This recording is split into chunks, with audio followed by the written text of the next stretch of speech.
El tip litúrgico número 4 habla de la segunda parte de la liturgia de la palabra, el Evangelio, la homilía, el credo y la oración de los fieles.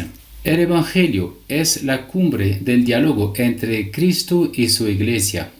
Las lecturas que preceden narran la historia de la salvación y Dios se revela perfectamente, totalmente en Cristo resucitado que habla a su pueblo en el Evangelio.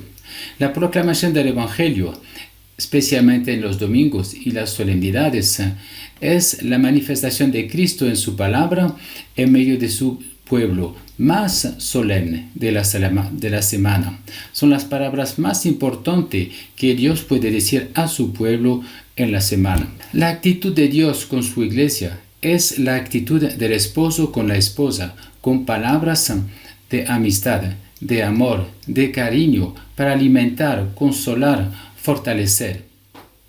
Cristo resucitado es representado por el presidente y la iglesia por la asamblea. Cuando Cristo va a aparecer en su evangelio, la iglesia se pone en pie para aclamarlo, acogerlo.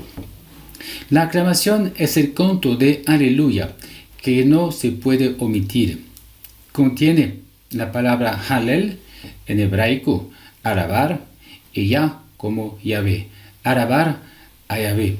Alabar al Dios del Antiguo Testamento de Israel, que se revela totalmente, perfectamente en Cristo resucitado. Los primeros cristianos adoptaron esta palabra para acoger a su Dios en Cristo resucitado. Aleluya. En la Cuaresma, este aleluya es sustituido por otra aclamación para esperar el famoso grito del aleluya pascual. La antífona anuncia el tema central del Evangelio. Es bien conservarla. La procesión del evangeliario se hace poco en las catedrales a veces. Valdría la pena conservarla en las parroquias también para las solemnidades, para solemnizar la entrada del esposo que se manifiesta en el Evangelio frente a la esposa. El incienso significa de una parte la oración que sube de los corazones de los fieles hasta Dios y también la divinidad de Cristo que se manifiesta, que era escondida y se manifiesta después del incienso. El diálogo prácticamente empieza. El Señor esté con ustedes, dice el presidente a la asamblea. Y con tu espíritu, responde la iglesia. La frase, el Señor esté con usted, significa la divinidad de Cristo manifestada en su resurrección. Proclamación del Evangelio según San Lucas.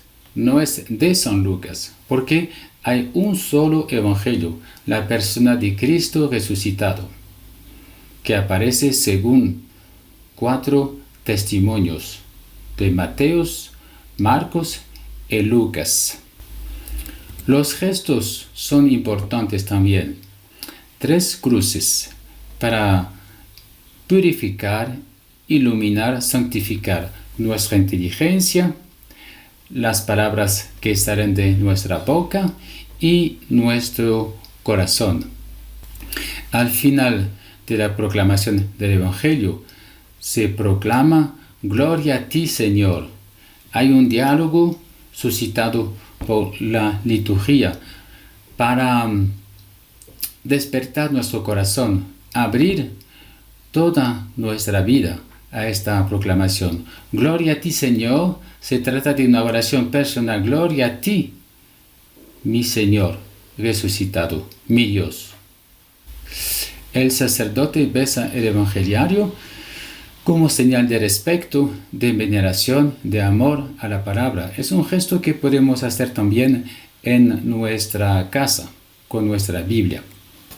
¿Cómo se escogen los textos del Evangelio? Los domingos. Hay un ciclo de 3 años. El año A, durante el cual se lee el Evangelio según San Mateo.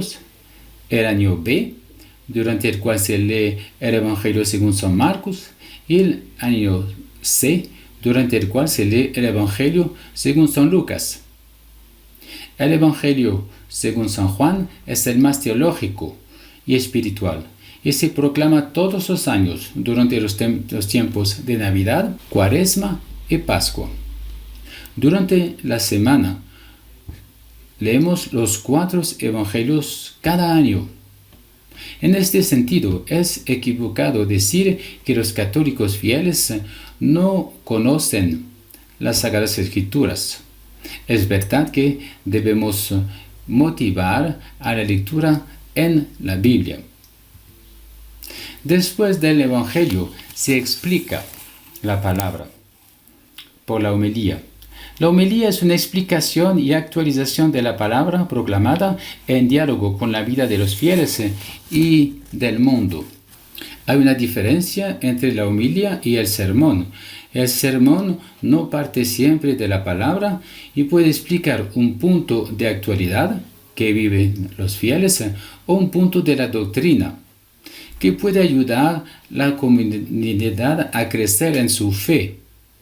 Por ejemplo, podemos hacer 7 homilías durante el tiempo pascual sobre los 7 dones del Espíritu Santo para preparar al Pentecostés. Después de la proclamación de la palabra, la explicación, viene el tiempo de la profesión de nuestra fe como respuesta del pueblo a Dios.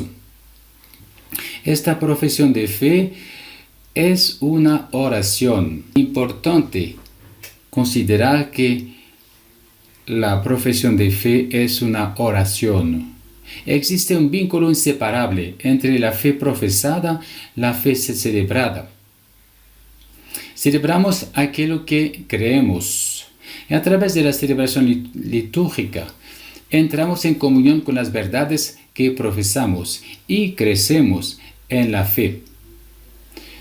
Hay 2 credos, el credo de los apóstoles o símbolo de los apóstoles, el más breve de los 2, llamado así porque considerado como el resumen fiel de la fe de los apóstoles. Y el credo de Nicea-Constantinopla, que es el más largo, el más completo, explícito de nuestra fe.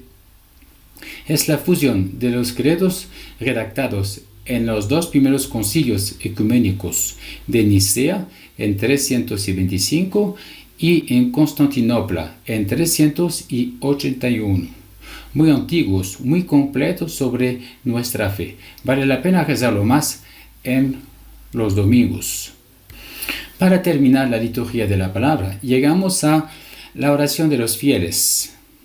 Muy antigua práctica también que el Concilio Vaticano II retomó. En esta oración, el presidente va a introducir, pero los fieles laicos van a rezar y van a ejercer su sacerdocio bautismal unidos a Cristo sacerdotes por la intercesión.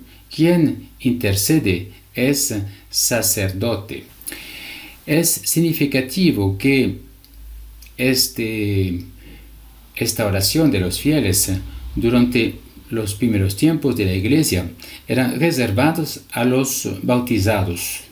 Los catecúmenos participaban a la liturgia hasta la homilía. Después salían porque no podían profesar el credo, todavía no era su fe, y no podían también interceder como sacerdote unidos a Cristo.